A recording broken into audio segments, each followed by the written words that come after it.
Welcome back to Sports Wrap-Up. We're talking Buffalo Sabres hockey. Two of my favorite guys with us tonight, Art Wander, Steve Manson, and the name Darcy Regier came up. And I was going to ask the question because Darcy just got yet another contract extension. Which surprises me.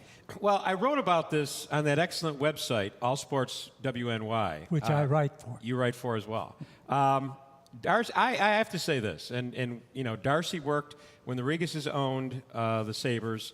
We all worked for the same company. We all worked for Adelphia Communications. And I was in many managers' meetings with Darcy Regier.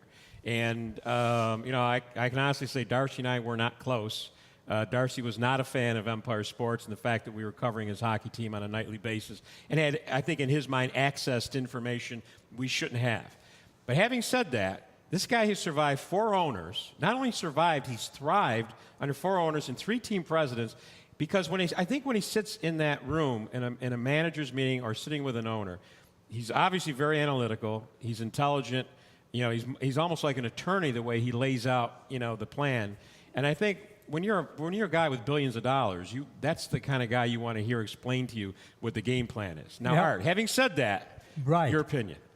Buffalo Sabres have had some great hockey players, and I'll name them: Danny Briere, Pat LaFontaine, Chris Drury, Brian Campbell. Who got rid of them?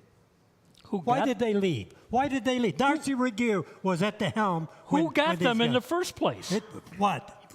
They were here. No, they weren't. Well, he got them in the first place, but why let these popular players go? And Terry Pegula admits that there was a lot of negative press about Darcy Regier. Terry Pegula is the same guy that when he bought the hockey club, he said, I will listen to the fans.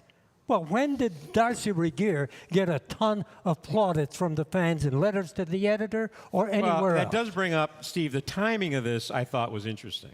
Well, I didn't think so because the fact is he would have gone into the season as a lame duck general manager. His contract was up at the end of the year. Nobody goes into the season as a lame duck general manager in the National Hockey League. And who knows what the contract terms are? I mean, you know, things change fast. Look at Toronto. You're certain his contract would have been done at the end of this year? Because he never released the information. Yeah, I think it would have been. I think that was the deal that he got from Quinn out the door, from Golisano. And the fact is, Artie, you talk about all the players they lost. That was more of a feeling of the fact the team didn't want to spend the money. That wasn't Darcy's call. Well, that would have been Larry Quinn's and Golisano's call. Right, but he could have fought for it. He never fought for it. How do you know he did? Publicly. Well, you're not going to go out and publicly embarrass your boss. Transparency is the thing that I want. Transparency has nothing to do with hockey. There's so much done behind closed doors. First of all, there are times over the 15 years I believe Darcy Regier should have been fired. I believe Lindy Ruff should have been fired. Okay? But not recently. Basically, Darcy is a tremendous talent evaluator. The talent we have in this organization is outstanding, and the players he's brought along.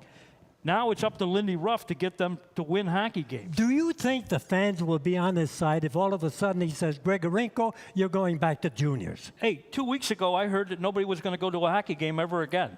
And now you can't print enough tickets. The people in this town love hockey. The decision on Grigorenko will be made what's best for Grigorenko. Now, should be what's best for the Buffalo Sabres to keep those fans coming in. Art loves transparency, just like the president you just voted for, right? That's right. He keeps it transparent. There's a lot of there, yeah. Obviously, you can't negotiate in the public. You can't talk about certain things, Steve. And Art, I know you know that, but you know, it makes for good television. What about Terry Pegula as an owner? You know, he came in here 2 years ago. He literally was walking on water for the fans of this town. He was on TV every night. He was in the newspaper every day. Now you rarely see an opportunity. Saturday they had a news conference. I don't know if you were there, Steve, but they're far and few between. He's learned in a hurry.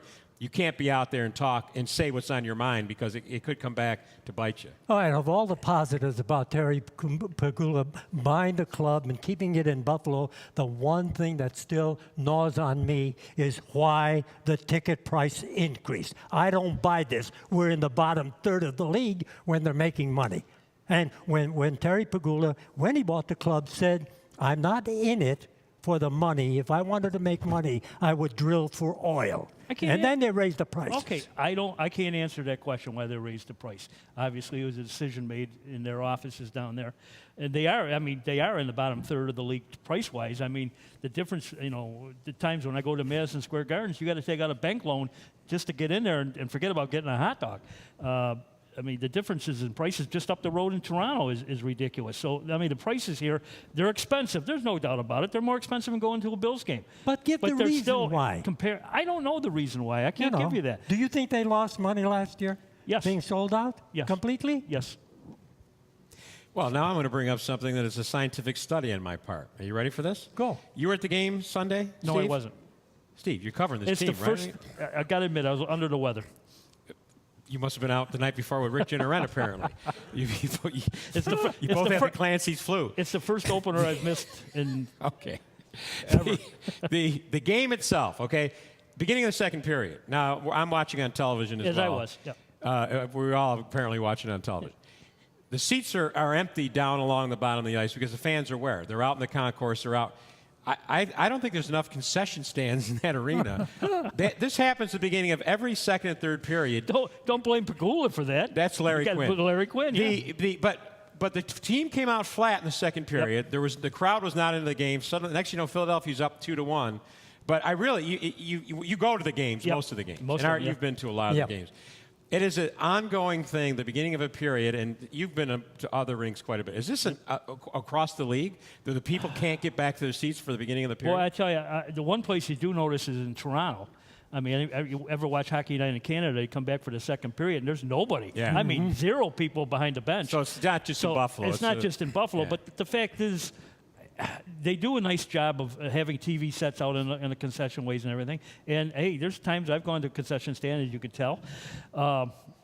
There are long lines. There's no doubt Yeah. it. Maybe a few more concession More stands. concession stands, right? Let's get into something that really makes sense. Food. The man wants to talk about food. I want to just. We only got 30 seconds. Okay. How many wins will they need to make the playoffs this season? Oh, boy, I tell you, trying to 30? figure out, probably, no, I'd say 27. 27 games. Yeah. So they got 25 to go. Yeah, and tell you what, that's a wild guess because who knows? With all this in the division play, there's going to be a lot less records. It's smart to be division. I have to say hello to my granddaughter, Angela. feel free. otherwise- Go ahead. Hi, Angela. Hi, Angela. Ladies and gentlemen, we're going to have them back because I don't think somehow we finished tonight. Art Wander, Steve Manson, Buffalo Sabres hockey. We'll be back to wrap things up right after this.